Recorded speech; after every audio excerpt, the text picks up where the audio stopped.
I'm Nayaswami Parvati. This is Nayaswami Parvati.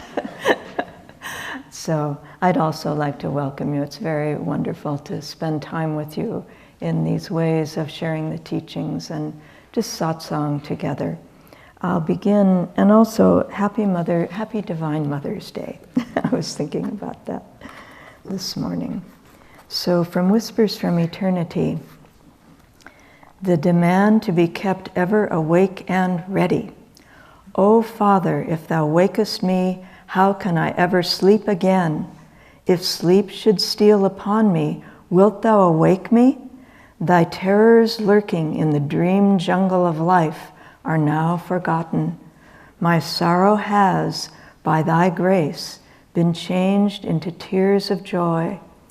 All my tiny emotional joys blaze into bliss. My body temple is filled with thy light. Its rays keep the eyes of my wisdom from drooping. I thank thee, Father, for keeping me always awake and ready. So, it's an interesting one. I'm going to read a little bit periodically. This is The Promise of Immortality. It's a wonderful book, especially for the readings cover the first 6 months of each year.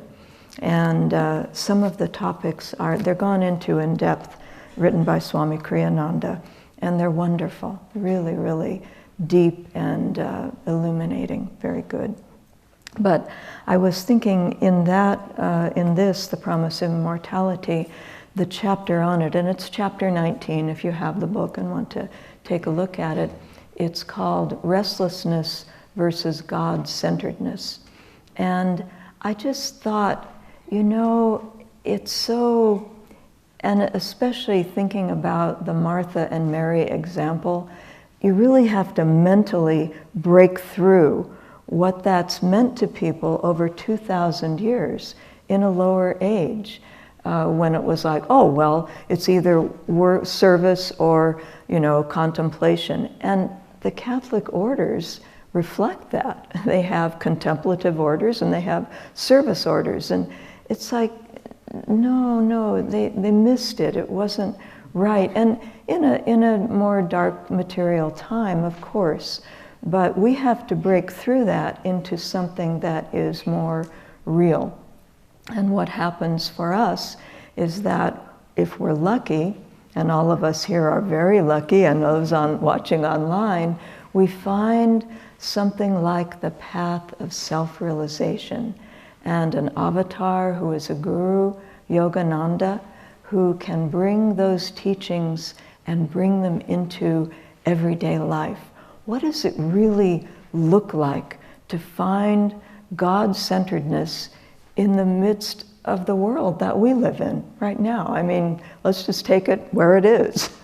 So, but there is, I remember when I first came here, that question, be in the midst of activity, but be centered in God. I thought, how do you actually do that, But I found that Yogananda's teachings brought and talked about the way to do that. Because what Yogananda brought and what Swami Kriyananda modeled for all of us, I knew him for over 40 years. I'm not unusual either. There are a number of people like this, but to see it in action, to see what does that look like. I remember when I first came here, I thought, I want to know what it looks like to have love and wisdom at the same time. And I got to see that. I thought they were separate. I didn't see how they could be together, but they were together. And what I wanted to just say is that in that God-centeredness, it doesn't mean that you back off from reality. And one of the things I wanted to read in here was this, and the reason I'm reading it is because I thought it's just it's so particular from Swami Kriyananda and different than what most people would think, that I thought it would be better to actually read the words that he said. This is about, and it says with God-centeredness during activity, it's clear that we need to do that, but remains an important question, how? And so here is a little paragraph. He says, inner attunement must be adapted to outer necessities. Inner attunement must be adapted to outer necessities. The devotee must strengthen and not relinquish his grip on reality. He must strengthen and not relinquish his grip on reality. He can do that by accepting it calmly, not by rejecting it, nor by seizing on it desperately as something that has to be done. We know that energy has to be done. The best way to strengthen one's grip on reality is not with tension, but by mentally sharing all that one does with God. And we do that all along the way. So it's not like we start out and we have a project and, oh yeah, I'll remember God at some point here. We have to start the project with God. We have to begin by calmly accepting the current realities. And what caught me when I was reading, because there are a number of paragraphs about how to do this, how to capture God-centeredness in the current reality that you're living in. But what it reminded me of so much was Swami Kriyananda. Because when I came here, I thought, wow, I didn't, for whatever reason, my karma, I didn't have preconceptions about what it should look like. I didn't have a Catholic background or a Jewish background or a Muslim. I didn't have any thing like that. So I was kind of just open to what it actually was. And here was this dynamic, joy-filled, creative, energy non-stopping person who really exemplified that. And I just thought that's a direct experience that brought that reality. What does it look like? What does it feel like? How do you actually do this? And you have to make it a point, and he says this a little later on, your remembrance of God has to be dynamic. It has to be energized. It can't just be, oh yeah, Om Guru, every so often. No. There has to be a dynamism about it, and that you determine that you will do it, because you're fighting against duality, remember. We're fighting against restlessness. That's a given. That's just how it is in anything that we do outwardly. And so we have to be determined to bring in that consciousness of the divine. And it's a battle, the battle of life occurs on many levels. That's one of them. The ego is the other, and it goes together. But just to remember that we need to be awake and ready, and we need to put out energy with every energy to attract the presence of God in our lives. Isn't that interesting? I mean, again, it's like people will think about the spiritual life relaxing. And we teach that in yoga postures. We teach that. For meditation, it's essential. Swami Kriyananda at one point said to us, think about relaxing up, not down. Because that, again, that's the flow that we're trying to get into. When we go down, we're bound by materialism, we're bound by duality. But when we start to raise our energy, then we find that we're free. I mean, today is Mother's Day. I've always loved the image of the Divine Mother. My name, Parvati, is one aspect of that. But the Divine Mother in India, and the arms that she has, and the way she keeps all of creation going. And yet, in that, my understanding is that there's always a hand held like this. And that hand says, by the way, if you get tired of all of my creation and all of this busyness that's going on, I also can offer you salvation. And so that is where we find that calm centeredness of the divine within duality and beyond it. But with Swami Kriyananda, what I noticed was that, and it was a growing awareness. I was new when I came, and but I watched him a lot. And just to feel, I knew it was about his vibration and his consciousness. And I knew I needed to really tune into those, attune to those. And so, but what he did was beyond human comprehension. It wasn't possible to do what he did in one lifetime. But he did it. And he did it with calmness. He did it with joy. He did it with focus and concentrated energy, you bet. But there was never that, well, here's something and we must do it. You know, we've got to get it done. None of that energy.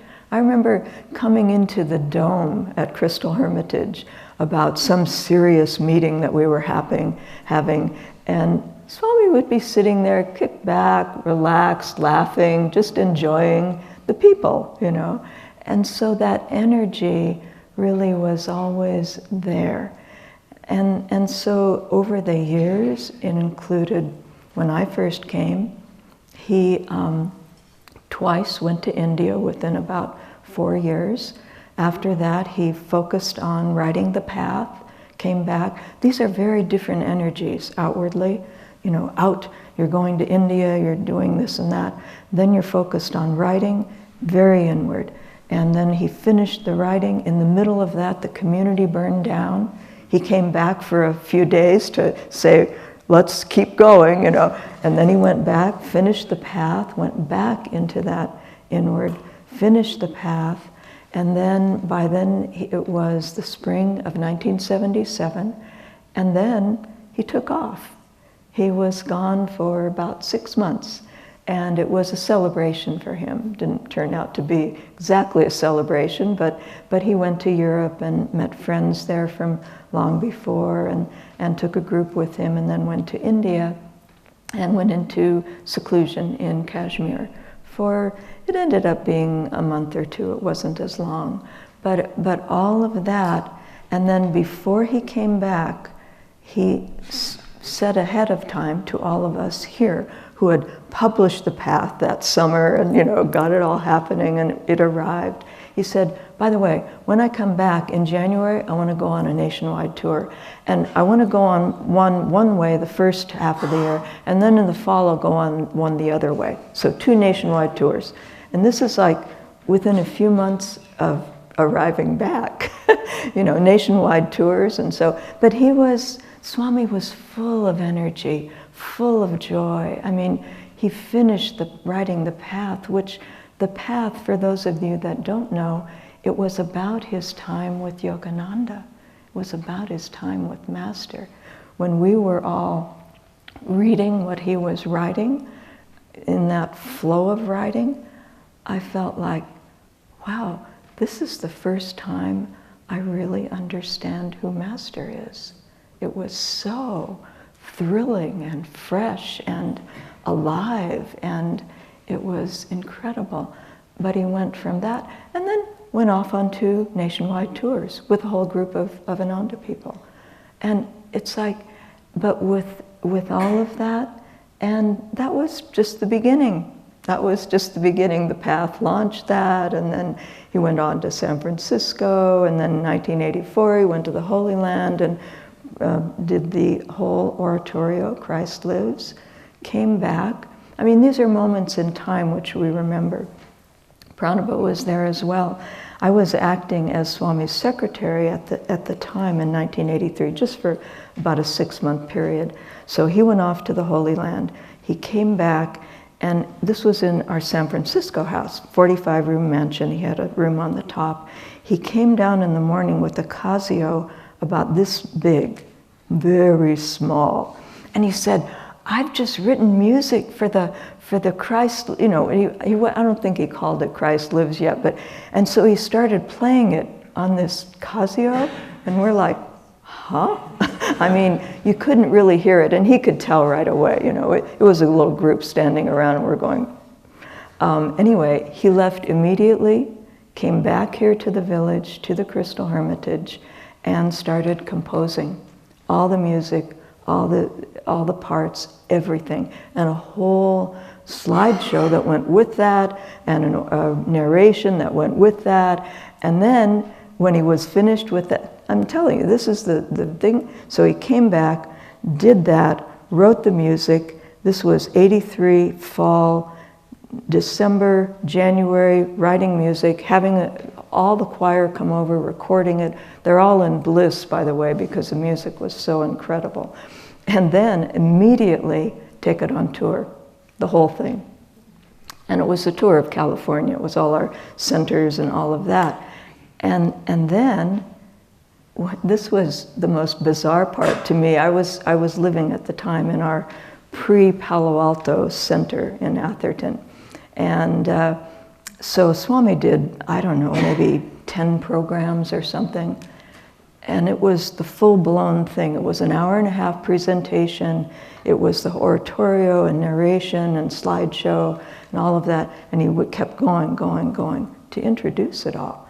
And I was going to go to every one of them because it was so inspiring. And I got sick with the flu. I never got the flu. I never got sick. But I was in bed, down, flat out sick. And so by the time he hit Menlo Park, which was where I was, I thought, I don't care if I die, I am getting up and going to this last performance, which I did do. But then the weird thing was, once he did that program, we went the next day to the San Francisco airport, and he flew out to Italy. And it was like, what? I mean, all this energy, all this stuff, but he was also starting a work in Italy, our Ananda's work in Italy. And so he went. Now, how is that possible? How is that possible? All I can say is, I always experienced Swami Kriyananda like this, even. Calm, very dynamic when it needed, relaxed, but always the same consciousness through his entire life. And it just got deeper and deeper. And he said at a certain point, the phrase, he said, I don't know, this was at the end of his life, I don't know anymore where Kriyananda ends and Yogananda begins. Because all during the entire creation of Ananda, starting from San Francisco to here to, and everything that happened, it was for him, it was always about discipleship. He was being a disciple. He was, so God-centeredness, always. He was always attuning to Master. I remember, and it would pop out sometimes. It was in him. I mean, he didn't talk about this. But one time during a spiritual renewal, big crowd up at the meditation retreat, spiritual renewal week talk that he was giving, at a certain point he had made a statement, and he paused and he said, I feel Master wasn't happy with me making that particular statement. So let me rephrase that. He was with Master all the time. And as his life went on, it just became more full. I mean, wow, the ending times were really amazing. Sitting in the amphitheater down there, there were probably 400 or 500 people at one event. I don't remember the year. But I was sitting in the back with a guest from Florida, and Swami's energy filled the entire amphitheater. It was just so thrilling. I mean, maybe not everybody felt that, but I felt it very, very much. And so that God-centeredness for each one of us, it's very, very important. I was thinking in particular in the time that we're coming into right now, we're in right now, really do focus on this. focus on being centered in God every day as much as you can, because it will give you protection. I was noticing that I was repeating little mantra, and then I kind of forgot about it. And it's easy to do, of course. We're all going to make mistakes. That's a given, okay? Make the mistakes, but keep going. But it kind of went away, and then I thought, oh, I haven't been doing that. And I realized there was a level of happiness that wasn't there, just naturally. And so, Yogananda said, he said, when you are in the moment, when you're living in the moment, you have God. And you can live in the moment. Think about it. No past, no future. You live in the moment. That's what japa's about. Om Guru, Om God, whatever. But it brings you into the present moment. And there's a level of happiness and of bliss and of joy that will just continue to grow as you can stick with it. And I also thought that it's a protection in this time. We live in tumultuous times, and they won't get better. They're going to get more tumultuous. So we need to be very conscious about this for ourselves, and so we can help other people, both. Very important. But also too, I just thought going forward, it's what keeps you on the path. It's what keeps you going forward. Swami Kriyananda said to us, he said, I really have respect for people who are older, who are still on this path. Because he lived with Yogananda, and he saw a lot of people come and go, all ages. But it's not an easy path, self-realization. We're talking about getting rid of the ego. Good heavens. The ego doesn't want to be gotten rid of. But it's work. We have to work. But the work is rewarded with joy. The work is rewarded with a level of happiness that you're not able to access that in other ways, and especially not out in the world. It's just not happening that way. But for us, and especially if you're serious about finding God, just go for it. Be on this path. Practice the teachings. I thought that phrase, that not a phrase, but a request that Yogananda made of Swami Kriyananda when Kriyananda first met him. And he said, I give you my unconditional love. Will you give me yours? And he said, yes. And then he said, I want you to give me your unconditional obedience. And that was, can I do that? But I thought, one way to look at that is yes, because that's what it takes to stay on the path. Obedience means Master gave us all these teachings. Let's obey. Let's use them. Let's move forward with that, because he came with a special dispensation to bring, Master did, with a special dispensation to allow us to all understand how to be in the world and not of it, how to calmly do everything that we need to do with chaos going on around. It is possible, but we have to keep practicing the teachings. And then it starts to open up. We find that opening up. And do we make mistakes along the way? Sure. Everybody makes mistakes, but you don't have to quit. Master said also, he said, if you say, I'm finished, then you're finished for this lifetime. But if you never say that, then you just keep going.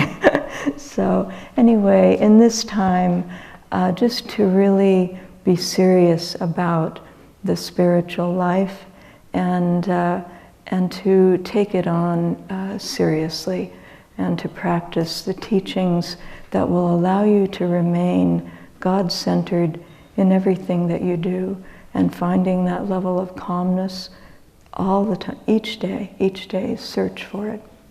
It takes focus and being awake and ready. And the only other things I wanted to mention, he mentioned these are things that are important for how you get God-centeredness. Inner attunement, adapting to outer necessities, japa, remembrance of God must be practiced consciously and deliberately. And that Master said meditation and service are meant to balance each other. That's the other word that came into my mind when I thought about how do you stay on the path for a whole lifetime? You have to remain in balance. You can't get off balance. And the balance is between service and meditation. And so we have to, and for each one of us, that's going to look different. So don't worry about what the person next to you is doing. Just feel that within yourself, how that works for you, but feel the strength of balance in your own life. And lastly, he said, pause every now and then, and to be aware of God's inner presence. Breathe deeply, say, I am Om, or something like that. And he said, or concentrate on the energy in your heart. And when you feel that, when you're serving, you feel energy flowing. If you want to pause and say, I am Om, or feel the energy in your heart and direct it up to the point between the eyebrows. These are key areas and key ways of focusing, but especially be awake and ready, be vigilant, and awake and ready without tension, no tension. We're talking about dynamic energy. And one thing that came to me, and I'll close with this, when I was out a lot with centers and communities and stuff, is the flow of energy. And that energy is conscious. And so be aware of the flow of energy within yourself and aware of how that can be directed for your upliftment. Om.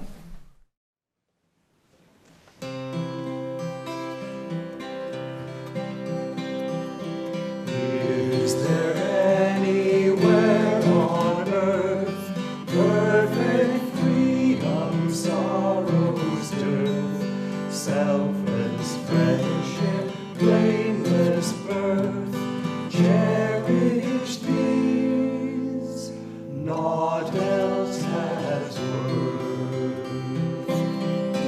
Is there anywhere on earth perfect freedom, sorrow's dearth, selfless friendship, blameless birth, cherish these, naught else has worth?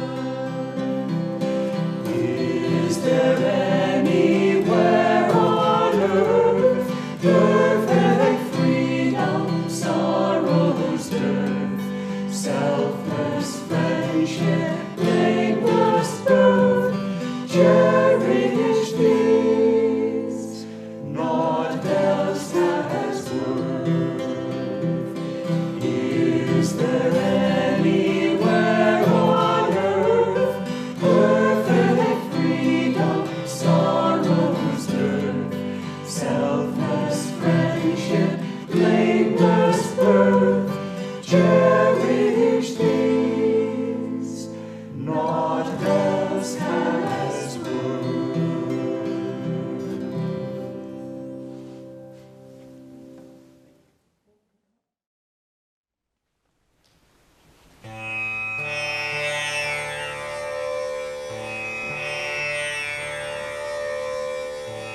All your children, mother, call you,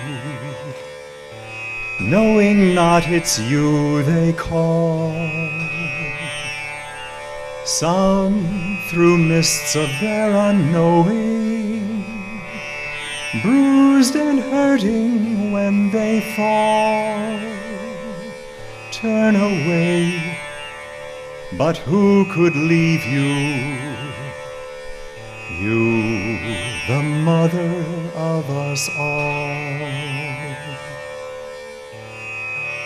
If the child forgets its mother, will she coldly turn away?